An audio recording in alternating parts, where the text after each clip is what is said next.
Hello friends, पिछली video में हम लोगों ने देखा था कि अगर हम ये जानना चाहते हैं कि हमारी इकोनॉमी में गुड्स एंड सर्विसेज का प्रोडक्शन इंक्रीज हो रहा है या फिर डिक्रीज, तो ये जानने के लिए फैक्टर कॉस्ट और मार्केट प्राइस में से जो बेटर इंडिकेटर है वो है फैक्टर कॉस्ट।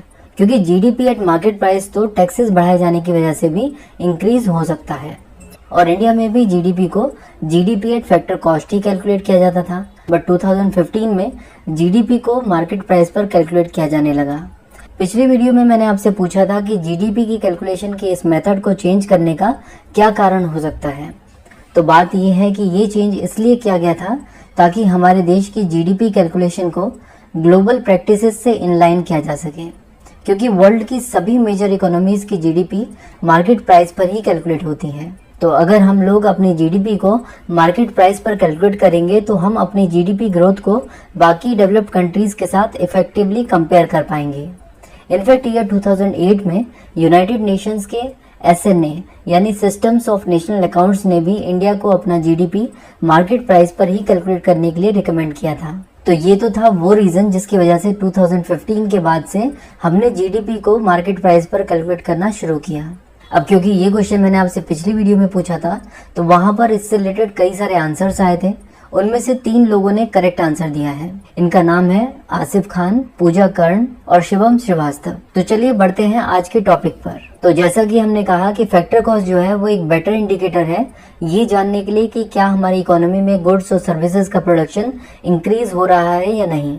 बट इस बात का ये मतलब बिल्कुल नहीं है कि फैक्टर कॉस्ट सिर्फ तभी इंक्रीज होगी जब हमारी इकोनॉमी में गुड्स और सर्विसेज का प्रोडक्शन इंक्रीज होगा, और इस बात के गलत होने का रीजन है इन्फ्लेशन।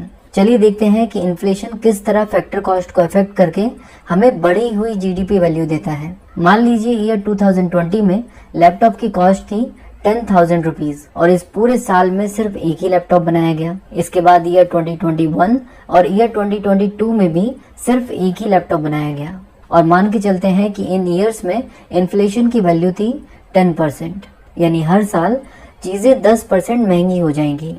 तो इस हिसाब से ईयर 2021 में लैपटॉप की फैक्टर कॉस्ट हो जाएगी 11,000 रुपीज और ईयर 2022 में लैपटॉप की फैक्टर कॉस्ट हो जाएगी 12,100 रुपीज। तो हम देख सकते हैं कि ईयर 2021 में जीडीपी होगा 10,000 रुपीज, ईयर 2021 में जीडीपी होगा 11,000 रुपीज और ईयर 2022 में जीडीपी होगा 12,100 रुपीज। तो हमने इस एग्जाम्पल में देखा कि इन 3 सालों में हमारा जीडीपी हर साल बढ़ते जा रहा है, जबकि गुड्स और सर्विसेज में कोई भी इंक्रीमेंट नहीं हुआ। यानी ईयर 2021 में जो जीडीपी हमने देखा है वो एक इन्फ्लेटेड जीडीपी है। इसी तरह ईयर 2022 में जो जीडीपी की वैल्यू हमारे सामने आई है ये भी एक इन्फ्लेटेड जीडीपी ही है, यानी जीडीपी के अंदर इन्फ्लेशन ऑलरेडी एडेड है। और अगर हमारे जीडीपी में इन्फ्लेशन ऑलरेडी एडेड होता है तो उस जीडीपी को कहा जाता है नॉमिनल जीडीपी, और नॉमिनल जीडीपी कैलकुलेट होता है उस फाइनेंशियल ईयर के सभी प्रोडक्ट्स के करंट प्राइसेस को क्वांटिटी से मल्टीप्लाई करके। और अगर हम इस नॉमिनल जीडीपी से इन्फ्लेशन को निकाल दें तो ये बन जाएगा रियल जीडीपी। बट क्वेश्चन ये है कि ये इन्फ्लेशन निकाला कैसे जाता है, कैसे कैलकुलेट करते हैं ये रियल जीडीपी। तो इसे समझने के लिए हमें वापस से अपने एग्जाम्पल पर आना होगा। हम यहाँ पर देख सकते हैं कि फाइनेंशियल ईयर 2023 में यानी ईयर 2022 से ईयर 2023 तक का जो पीरियड था उसमें लैपटॉप की फैक्टर कॉस्ट थी 12,100 रुपीज। फाइनेंशियल ईयर 2022 में लैपटॉप की फैक्टर कॉस्ट थी 11,000 रुपीज और फाइनेंशियल ईयर 2021 में लैपटॉप की फैक्टर कॉस्ट थी 10,000 रुपीज। तो अगर हम लोग फाइनेंशियल ईयर 2023 से इन्फ्लेशन को हटा दें तो हमें जो लैपटॉप की वैल्यू मिलेगी वो मिलेगी फाइनेंशियल ईयर 2022 की, यानी 11,000 रुपीज। इसके बाद अगर हम लोग फाइनेंशियल ईयर 2021 से भी इन्फ्लेशन को हटा दें तो हमें लैपटॉप की वैल्यू मिलेगी 10,000 रुपीज। तो अब क्वेश्चन ये है कि हमें कितने सालों का इन्फ्लेशन हटाना होगा ताकि हमें रियल जीडीपी मिल पाए। तो बात ये है कि हर एक इकोनॉमी में एक बेस ईयर होता है और हमें अपने जीडीपी से इन्फ्लेशन को उस बेस ईयर तक हटाना होता है। इंडिया के जीडीपी का जो बेस ईयर है वो है फाइनेंशियल ईयर 2012। तो अगर हम लोग फाइनेंशियल ईयर 2023 में है और हमने इस पर्टिकुलर फाइनेंशियल ईयर में प्रोड्यूस हुई हर एक गुड्स और सर्विसेज को उनके मार्केट प्राइस पर कैलकुलेट कर लिया है तो इससे हमें जो वैल्यू मिलेगी वो होगी नॉमिनल जीडीपी।